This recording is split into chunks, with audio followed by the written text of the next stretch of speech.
Okay, so welcome back to the second in this series of tutorial videos on rendering out of RenderMan. In this second video, I'm going to start talking about setting up our own custom render passes that we can use later in compositing. Okay, so what do I mean when I say render passes? So far, when you've been using RenderMan and you've been clicking the render button, you've probably only been seeing one image, the beauty image. Chances are there was another image in here. If you accidentally stumbled upon it, that's the alpha channel, or the alpha image. Mine doesn't have it set up right now, but it's usually just like a white outline of my character. Okay, that just shows the separation of my objects in my scene from the background. So by default, you don't really have any render passes set up. We just have the default beauty pass, which is just essentially the calculation of everything in my scene packed together into one file. Okay, so what render passes are is we take components of the lighting and material setup or interactions in our scene, and we are separating them out as separate images. These aren't separate renders as in like RenderMan has to calculate it again. These are things that are already underneath your image. They're already packed into your image. They're part of the calculation of this final picture you look at, right? So what RenderMan can do is, or what RenderMan's doing under the hood is it's calculating all of these different types of lighting interactions, whether it's light going through a glass-like material, light reflecting off of a shiny metal, light illuminating a diffuse surface like this wood or this statue, right? And so RenderMan's doing those as separate calculations, and then it's adding those all together into our final image, right? So our final image is made up of a lot of different components, and so what we can do is we can just isolate those components into separate images instead of packing them all into one image. Okay. So your render passes might look something like this, right? So here's my direct diffuse, direct specular, indirect diffuse, indirect specular, subsurface, transmissive, and then there's a bunch of other ones that I don't really want to go too far into depth. This is the albedo. Here are some light groups I've set up. Here is a masking channel, and here's a motion blur channel. Okay, so the ones we're going to focus on in this video are going to be the lighting slash material passes. These are categorized as lighting passes, but I like to think of them more as interactions of lighting with the surface. So it's kind of like an interplay between materials and the lighting, right? And so these components are added together to give me my beauty pass, right? So what we're used to looking at. I have this file set up in Nuke right here. And you can see here, you don't have to worry about knowing what Nuke is and how it works, but you can see in here I have my render file right here, and then I'm splitting out of that render file all of the different passes that I just showed you, all of the lighting-based ones, right? Okay, and then what I'm doing here is I'm just adding them back together, right? And you'll see there's no difference between the beauty render and when I'm taking all those separate passes and adding them together. So you can see the exact same image. So why would I want to do something like this? The power in separating out your render passes or having separated render passes is it gives you more control after you're done rendering. Okay, so your files might take, I don't know, your entire scene might take several hours to render, right? Or maybe even more than that, maybe a day or two. So it's not always predictable what your final image is going to look like. And especially if you don't see your animation in motion, you might miss something, right? You might miss a part in your animation where a character walks in front of a light and all of a sudden they're catching like a full blast of spotlight and you didn't really anticipate that because you were rendering the other frames, but you never rendered that one frame and saw it, right? So it'd be handy to be able to isolate that light in afterwards and turn it off or mask it out, right, for just that frame.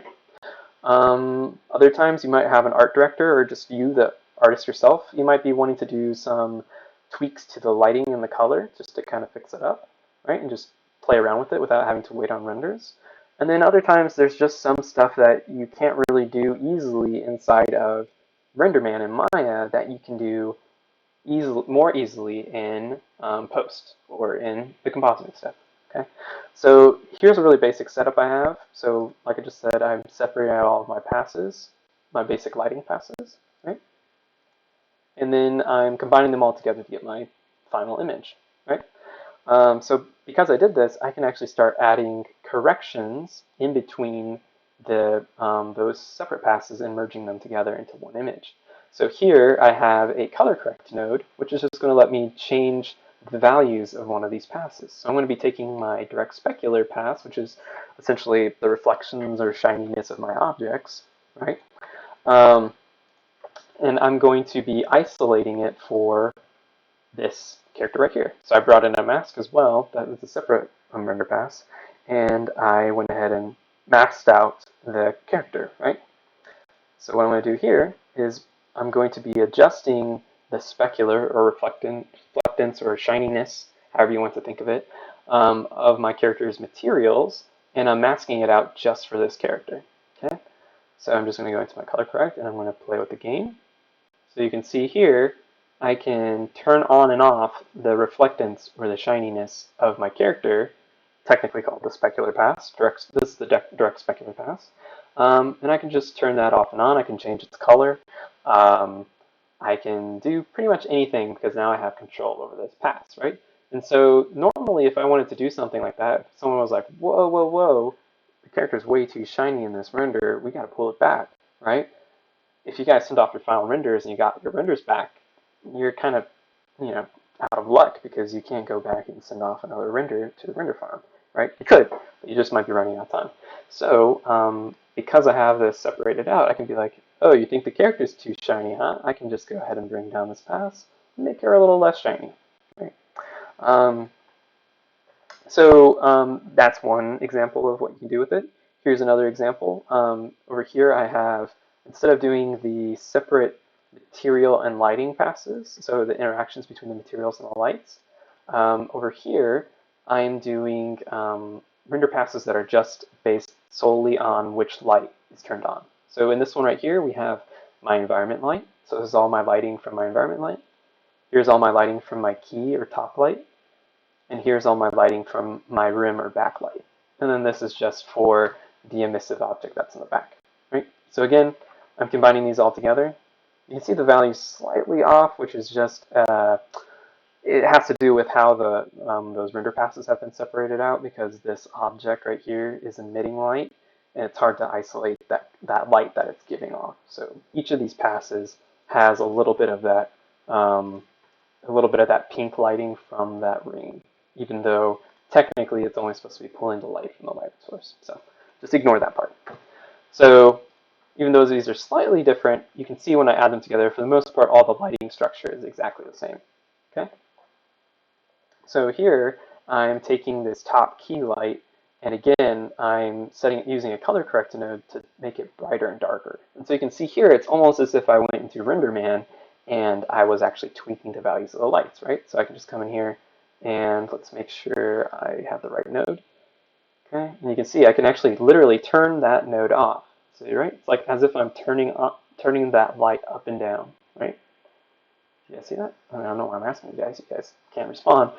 But this is like, I don't know about you, but I think this is pretty darn cool. The fact that it feels like I'm doing IPR rendering, right? And I can just turn the light brighter or darker and literally turn it off if I want to get rid of it. I can change the color of it. I can do all kinds of tweaking, right? And I don't need to wait on a render. So this isn't foolproof. This isn't like you shouldn't rely on doing your settings right in Maya and RenderMan because it's always better if you can get this right inside of RenderMan because there's only so much data you can have in compositing or post-processing. But this just gives you that extra flexibility at the end if you're one of those people who wants to craft that perfect final image. Okay. So we have our basic lighting passes that we just looked at, our lighting AOVs. We have our light groups, right? Over here, I'm just going to show some examples of some of the data ones that we'd be using, or the standard AOVs. So this one is a camera depth. So it's calculating the distance from the camera to the object, and it's coloring a different value based on how far away it is. And so what's really cool about this one is it lets me fake depth of field or camera focus blur in compositing, right? So you can see here, if I select this node, you'll see these objects that are in the foreground are now out of focus, and the object back here is in focus. And the cool thing about this is, again, just like with the lighting, I can actually animate and tweak this how I want to, right? So I can move this focal point to one of these foreground objects, and you'll see now this is in focus, and everything in the background's out of focus, right? And I can change it to this object here. I can change it to the skeleton right here. I can change it to this ring, right? So it's just going to change the depth of field, and I can play with all those depth of field settings over here. Right, so I can make the size of the depth of field greater, right? So the blur, so it's a little bit more blurry as it's moving around, right? It's more exaggerated. Put it on our nose. There we go. Okay, right. So that's using the Z-depth pass, which is another standard pass. And then this one right here is going to be using what's called vector motion blur. And so 2D vector motion blur. And so what that's going to do is it's going to let us do motion blur. Let's go ahead and get rid of that one. It's going to do motion blur inside of Nuke, right? And so I can come into that motion blur tab and I can just play with these settings, right?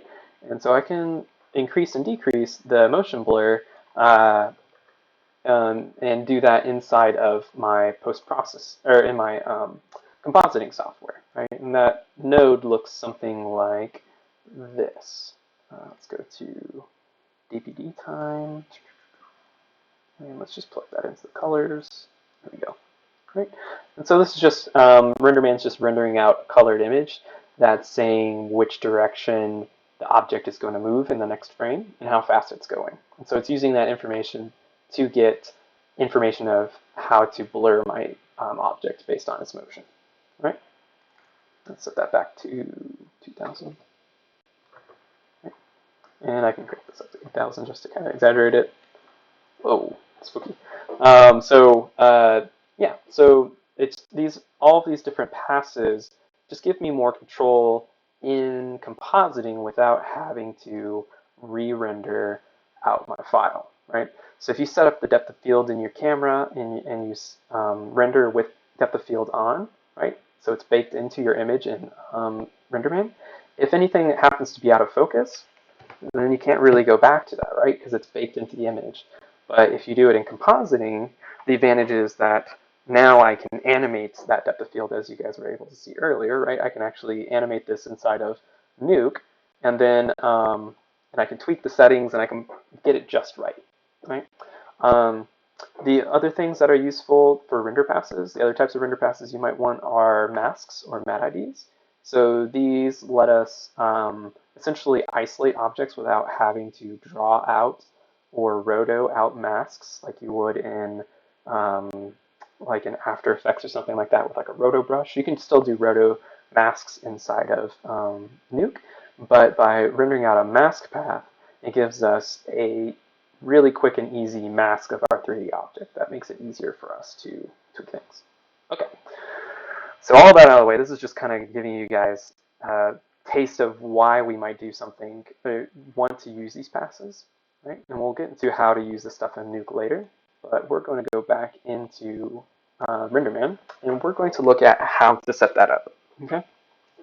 So by default, let's go ahead and I'm just going to delete these guys. Let's go, oh, okay, let's just delete the render, okay. So we're going to go ahead and set up our render passes in the render settings tab for RenderMan. So I'm going to hide IT for now. I'm going to open up my render settings. I'm going to go over to RenderMan. So here in the last video, we were looking at our sampling, right? And so this is where we are seeing our quality settings. Over here in AOVs is where we have our displays and our render passes. So by default, I'm just going to get rid of all these guys over here.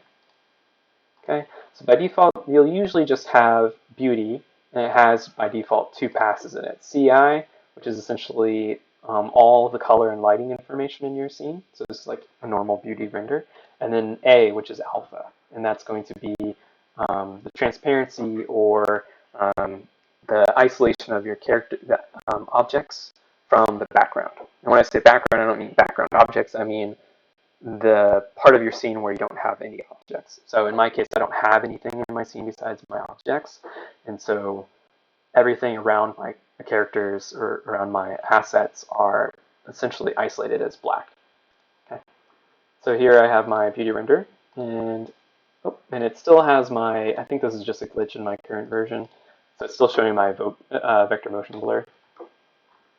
Let's just go ahead and stop that render. But this is by default what you should have in your scene is your beauty render. Okay. So I'm going to come over to here. I want to wait for this to finish thinking about it. Okay. Once it's done. Okay, there we go. All right. So in order to add new passes, what I'm actually going to do is just for my own sake, for cleanliness sake, I'm going to click this button right here to create a new display. So remember from the last video, these right here is essentially like our rendered images, and everything that's underneath them are going to be our passes that come through with it. So I'm just going to click this to create a new display. We'll just call this one final render. Okay, and then what I'm going to do is I'm going to come over to the left-hand side, and I'm going to grab my channels or my render passes or my AOVs, and I'm going to add them to my render. Okay, so what I'm going to do is I'm going to come to the lighting tab. So the lighting tab is going to be all of those passes that we're looking at over here, all of those material and lighting interactions, right? And so that's what we're going to focus on in this video. So what I'm going to do is I'm going to just select all the ones I want and add them to this output. Okay, so I'm going to start with my beauty. So I'm just going to click on my beauty channel. I want to go down here to this button right here, which is going to add it to my selected display. You'll see now it's underneath beauty. Okay, let's go ahead and add a few more. So I'm just going to add 2 more albedo and emissive. And in order to do it, I need to make sure I have my display selected and then pass that over. Okay. Okay, and so now when I go ahead and click render, RenderMan should include that output and its render passes. Okay. Okay, so we can see for our final render, it's going to default our beauty pass. Whatever the first pass is inside IT is going to be the root one. So you can see final render, even though we should have final render underscore beauty, it just replaces that first one, final render, with my beauty pass. So sometimes IT and how it handles those files can be slightly confusing, but just know that render pass is going to be there when we finally export our file and take a look at it. Okay, let me get rid of my old file. My guess is it probably is also including the motion blur because I have motion blur turned on, so I probably should just turn that off. Okay, so in here we created this one as our beauty pass. So like I said before, this is going to have all of our rendering components, all of that lighting and material interactions. I included one that's called albedo. So albedo is not going to be any, essentially it's going to be like your diffuse color, right? So it's not going to have any lighting interactions. It's just going to be the color of your object in the Pixar surface material. So if you come over to your attribute editor, go to your Pixar surface, I might have to open it in my Hypershade. Okay, if I come over to my Nefertiti render material, right? So you can see whatever that color is underneath the diffuse channel, whether it's a texture map like for these guys, or if it's just a flat color, that's what albedo is going to show. Okay. Most of the time, you're probably not going to need the albedo pass, but like I said before, it doesn't really hurt to add these passes. It doesn't really, if anything, it just makes the EXR or your the file itself that you're bringing into Nuke makes it a little bit bigger, but it doesn't add to your render time. And if it does it in such an insignificant amount that you won't notice. Okay, emissive. So we're kind of jumping around a little bit with some of these passes. I just want to take a look at some of these.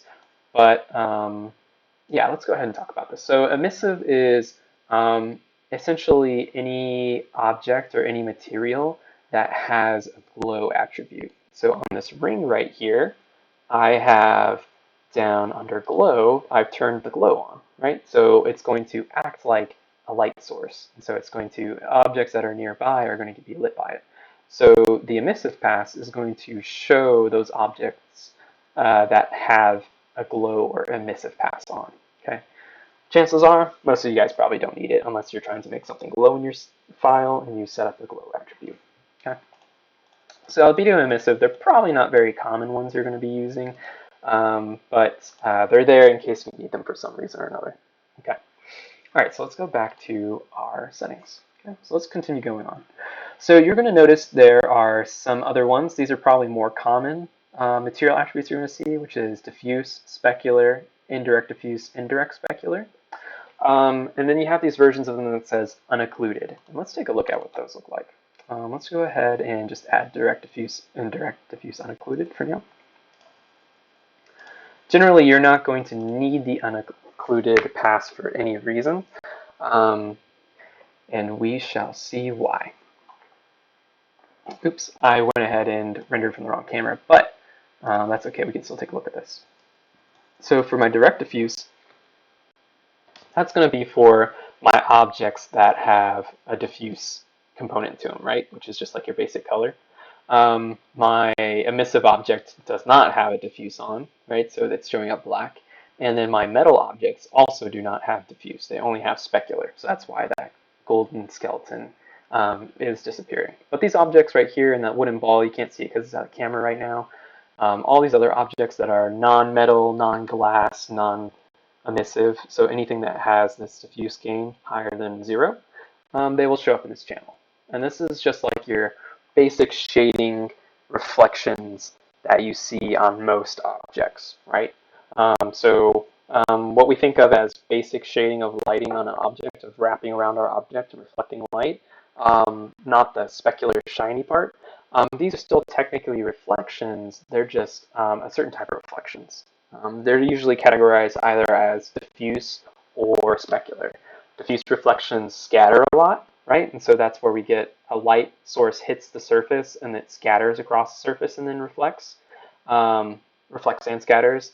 And then specular, which is our really, really shiny one, that is like essentially like our glass and our shiny plastics and things like that, that shininess component, those are specular reflections, and that's where the light hits the surface and then reflects off of the surface in an almost perfect incident angle, right? So it comes in, the light angles, the rays of light come in together and they leave together instead of scattering. And that's where we get that shiny reflection of the light in the environment around us. So just a little background on that. And if you're interested in any of that stuff, especially from a shading standpoint, I highly recommend looking up the differences between diffuse and specular reflections. And then it'll help you understand some things better, like why metal does not have diffuse reflections and only has specular reflections.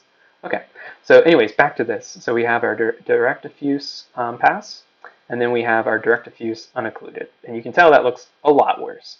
And so what's happening is direct diffuse unoccluded means that it's not being occluded, which means that none of that geometry or objects is blocking light from hitting another object. So even on itself, you can see the inside of this eye right here, the upper eyelid's not blocking light on it, right? So we're still getting shadows because surfaces are turning away and not facing the light source, but objects and pieces of geometry aren't blocking light from one another, okay? So you can see here, that shoulder and the head of the character and even her own nose is blocking that light from hitting these shadow areas. But unoccluded, it doesn't do that, right? So unoccluded, you usually don't need that. I personally can't think of at the moment why you would want one, but it exists if you need it. So I'm going to get rid of it. So I'm going to select that pass and I'm going to click subtract. Okay, and I'm going to continue going in. So I'm going to go to, let's start with indirect diffuse. So I'm going to select my final render, add that in. Okay, I'm going to come back in, click render. And for this next one, I'll probably, I forgot to change the camera again. For this next one, I'll probably also add just a bunch of them so we don't have to wait on a full render. So we have, this is the difference between direct and indirect. So direct is going to be lighting that comes directly from the light source. And I'm actually going to go ahead and send off another render from the right camera so we can see everything together. And that way you guys can see more accurately which objects are being affected and not being affected. Once it thinks about it. Okay, so I'll keep talking while it's thinking about it. So direct diffuse is going to be light that immediately hits the surface, and that's it, right? So it doesn't bounce off of other objects. It's just light that's coming directly from the light sources, right? So we have our rim light, our environment light, and the key light hitting it, right? And this is, again, we're only focusing on the diffuse component of our materials right now, okay? So direct means it's coming directly from the light source, and indirect means all of our light that's bouncing off of another object first. So this right here, we can see this blue on the cheek is that blue object right there. We have light hitting this blue part and then hitting our cheek right here, right? So indirect is going to be all the light that's not coming directly from the light source, but is coming from first bouncing off another object and hitting our object, okay? So you can see all of our objects that are close together, right? So you can see in the cracks between these muscles where they're close together, lights hitting and bouncing off, and if they're really close to each other, they don't travel very far, and so they'll light each other up, right? You can see it right here. If you went out in the daylight and you took like a white piece of paper and you held it up to your hand or next to your hand, you'd notice that that white piece of paper is really lighting up your hand because all that light's bouncing directly off of the piece of paper and then hitting your hand, right? So this is what indirect is going to mean in this case, is light that's bouncing off of our environment or other objects, okay? So let's go back in and let's continue adding in render passes and talking about what they do. Okay, so I'm going to come in and grab the other ones. Again, I'm ignoring the unequated. So let's grab this specular and the direct specular and indirect specular. I'm going to add those. My render might still be going. Oh, is it? I think it is. Froze for a second. And hopefully that's not a bad sign. It's going so well. Oh, there we go. Okay, cool. Thank God. All right, so I added direct specular, indirect specular. We're going to add subsurface. These are lobes. So a lobe is essentially your material, all of these material properties we've been talking about. Your material might actually have multiple of those types of passes, right? So you might actually have multiple types of specular reflection. You might notice even inside of your material, you have primary specular, rough specular, clear coat, right? You could have even more than that, right? You can add a bunch of different specular components to your object, or diffuse components, or subsurface components, or glass components, right? So you can actually have a lot of those different passes in there. And so if you had an object that had like multiple layers, like multiple coatings on it, right? So that base layer might have like a different material property, and then the next layer up might have a different material property, and you're trying to simulate like a glazed piece of pottery or something like that, where it has like that translucent layer on top that has its own material property to it. So those can also be called lobes, and so you can actually separate your specular, and you'll see that like right here, what I was just saying, the primary specular, the rough specular, the clear coat specular. You can actually isolate a lot of those different material attributes even further out, right? So if you had a really complex specular setup on your material, you could easily go ahead and separate those out, right? In this case, I'm not going to really worry about those. I am going to worry about one of them, though. So we're going to come down here to glass lobe. So if you have a transmissive object, get rid of that clear coat. So first I'm going to grab my subsurface up here, and then I'm going to grab my glass lobe, and I'm going to add that. Okay, so if you have any glass-like materials, a cornea, like over the eyeball, might be one of these, or if someone's wearing glasses, or if you have like a jewel, or if you just literally have a window with glass in it, you probably are gonna want that glass lobe, because if you have a material that is glass, like my sphere right here, right? I have this glass setting in here, and so that light um, transmitting through my object is going to be controlled in that glass lobe. But let's go ahead and render it and see what that looks like. So I'm going to come back over here, go ahead and send off another render.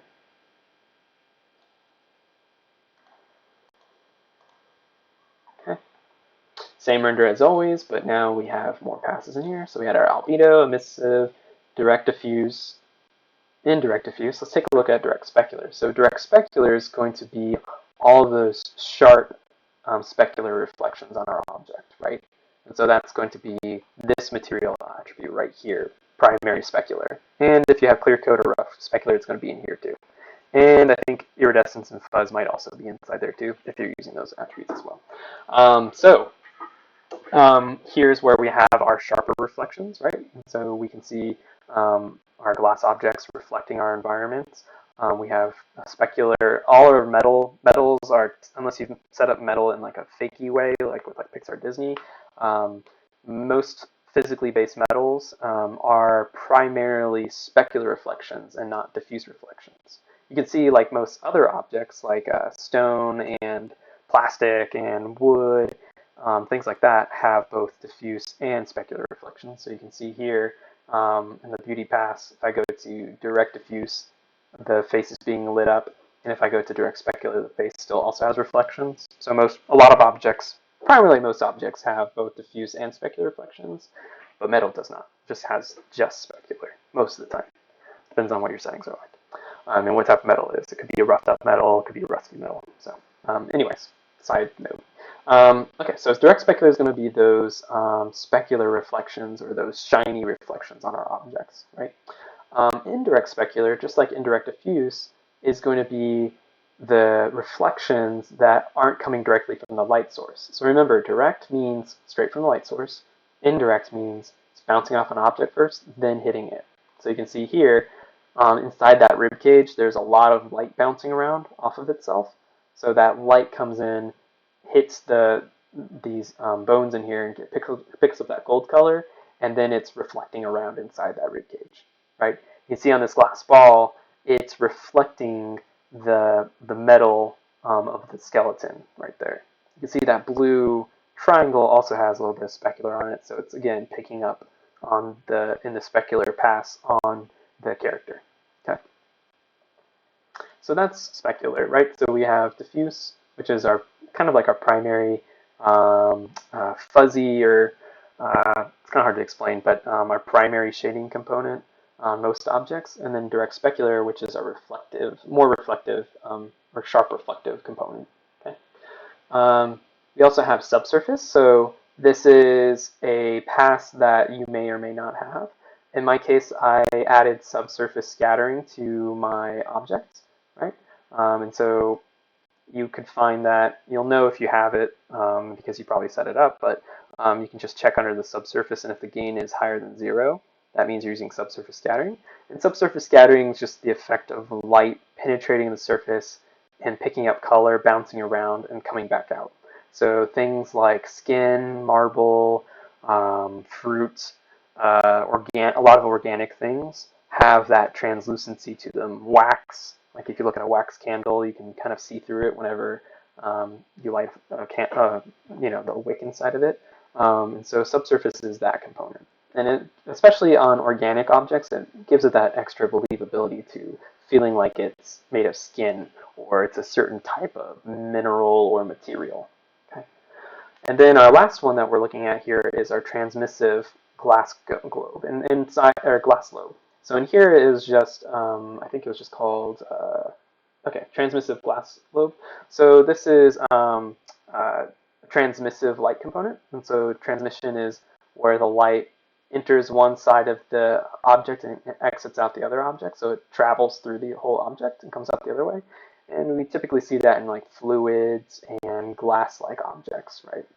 something that doesn't fully absorb the light or scatter the light back out. It just lets the light pass through, right? And so we're seeing that in our glass sphere here. Okay. So those are my basic lighting passes, right? And those are the ones that are lighting and material related. Okay? So if I wanted to export this on my home computer and test it out without having to do a batch render, if you sent this off to the render farm or if you did a batch render, it will go ahead and save out the file with all of these packed together. Okay. If you just want to export it from Image Tool, right, I just want to go to File, Export File. I want to select the root, right, so the display that has all of my passes in it. Go File, Export File, okay, and I'll just name it something. And I want to make sure that it's set to OpenEXR half. I don't want OpenEXR half no AOVs, because what it's going to do is it's not going to pack in those render images for me. So I'm just going to make sure I have OpenEXR half, and then I'm going to save it. And then what I can do is I can go into Nuke, or you can even open it in Photoshop, and I can just drop in the file. So I'm going to go to Downloads, sort by date modified, and we're just going to drop this in. Let's go to Shuffle, and we're going to look at this. So I can actually, let's not worry about Shuffle. I'm just going to look at this. So I can check in here, and I can see these are listed in here, which means that the passes were successfully packed into one file, right? And so I can take a look at any of those, and I can select and add them around or subtract them or modify them however I want to in my compositing software. Okay.